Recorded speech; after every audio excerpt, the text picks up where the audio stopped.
Okay, when I tell people I'm in the lift industry, the response is always the same. We've got a lift in our building and it's always breaking down. Never we have a lift in our building and it's fantastic. So what is an acceptable level of breakdowns? This is just carrying on really from what Dave was saying.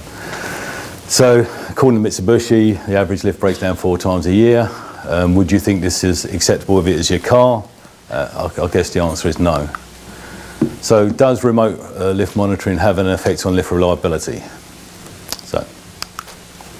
So what we did was we looked at 10 lifts. Each of them had a similar type. They were all old lifts that had been recently refurbished.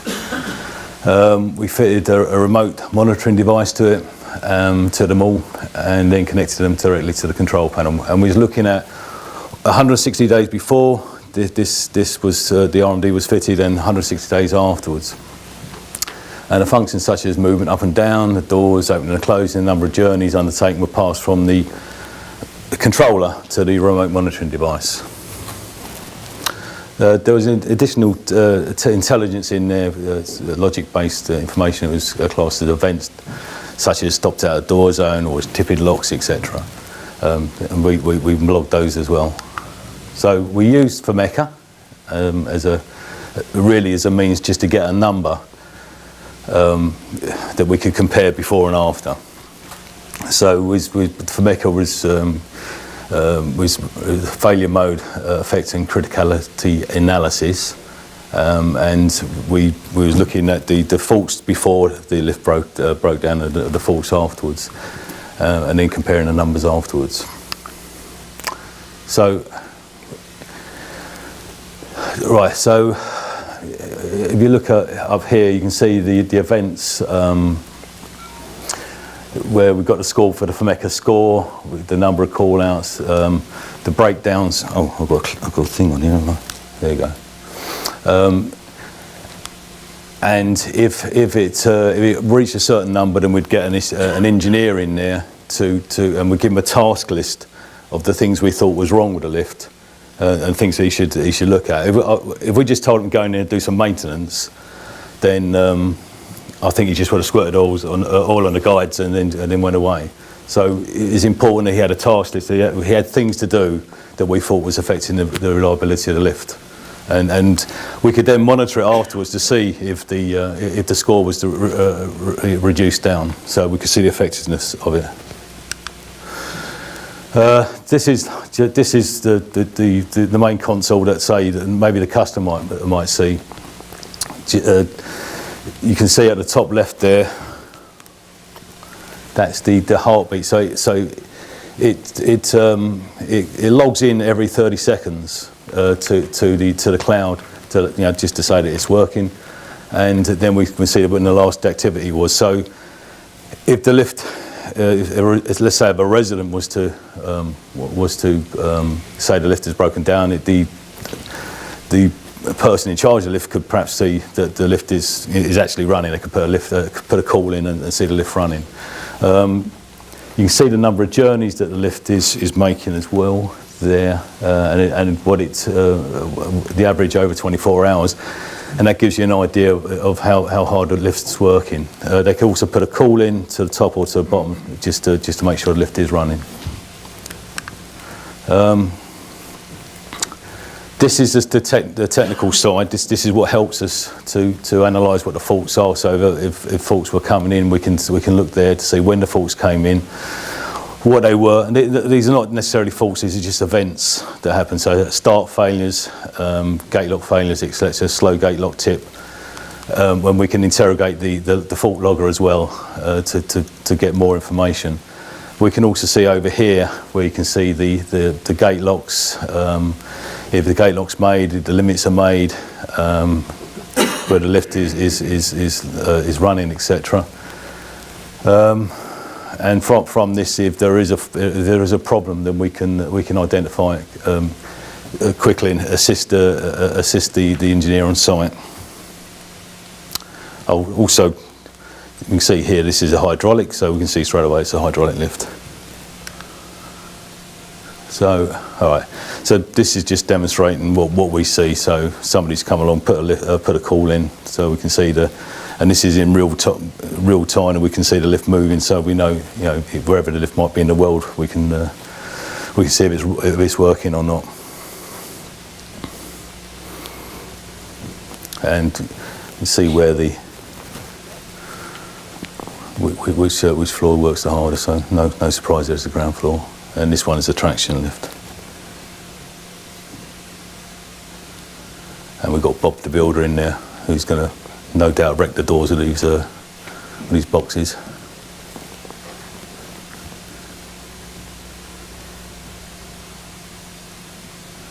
Okay. So the first finding was that we found that there was a significant reduction in breakdowns. And the second key finding was I think I'm missing a slide here. Oh, and the second key finding was that the number of journeys per fault also increased. So you get more work out of the lift before it actually broke down. So just looking at some of these, you can see Bow was an interesting one, because we was getting call-outs galore to that one, and as soon as we fitted the remote monitoring device to it, they started to reduce. And what was happening was that it is a retail store, and because there's a payment, if the lift broke down, then you'd get an extra payment. And because of that, the lift broke down. So there's falsely phoning in the lift breakdowns. As soon as we put a remote monitoring device on it, they phoned it in as not working. We then just said, phoned them back and said, no, the lift is working. Look, we're putting a call in. We can see the lift running up and down. It's working. After about 3 or 4 days of this, they realised that we knew that the lift was okay. And the lift went down from something like 7 call-outs a week down to 0, and we didn't get another call for about 3 months to that particular one. New Addington was another interesting one, where we was constantly getting call-outs to it, and we weren't sure. Again, we've had a similar kind of situation, but we put a remote monitoring device on it, and then we found that it was actually breaking down. There was an intermittent fault there. When the engineers turned up, the lift was running, but there was an actual intermittent fault there. Within 24 hours, we found what the fault was through analysis and looking at the fault logger and assisting the technician or the engineer from remotely, and we nailed it straight away. And again, the call-outs dropped off. I mean, it didn't work on all of them. For example, we got one there at Newport. The call-outs went up, but that was largely because these were automatic doors. We told the customer that they needed to put some kind of protection in front because it's being knocked and has been damaged. The customer decided not to take our advice, so the call-outs continue. So even though we might be able to identify what the problems are, the customer doesn't always go along with our recommendations.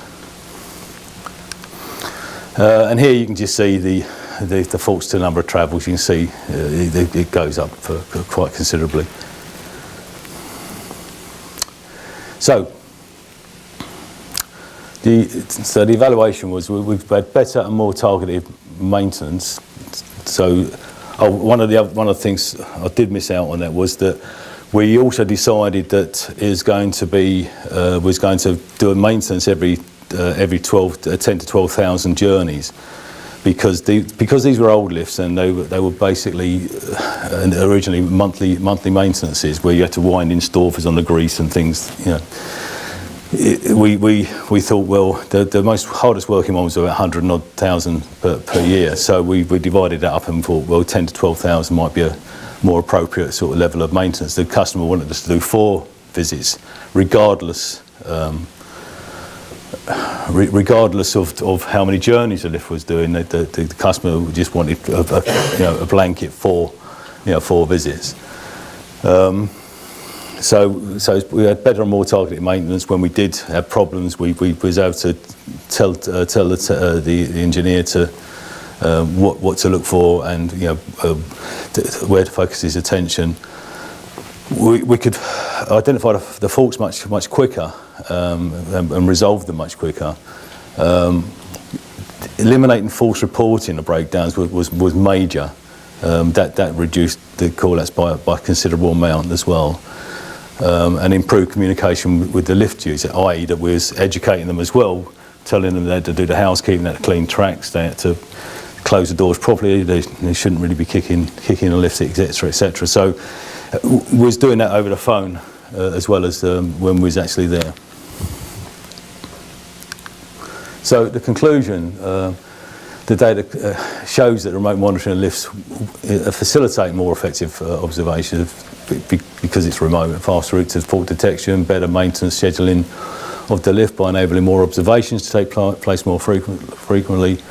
This is due to the observation element being transported to a desktop exercise. So it's much easier to do it from a desktop than it is, if you're just sending people around all the time. Consequently, the lifts with remote monitoring devices fitted, when combined with the highly targeted maintenance, are likely to have fewer breakdowns. It's not going to do it on its own. It's not a magic, not a silver bullet. It's not. You have to always put the time in and the effort in as well. The benefits to customers is they get a more reliable lift. This was important to this particular customer, so they didn't mind investing. For the lift company, if the engineer spends less time travelling to reactive call-outs, he makes service routes more efficient and reduces fuel use. We did have a situation where an engineer on call would have had to have done a 6-hour round trip, but we was able to identify the fault remotely to save him the trouble. And it's important you haven't got a tired engineer driving around at night. Because there's potential for accidents as well as the environment and other sort of benefits.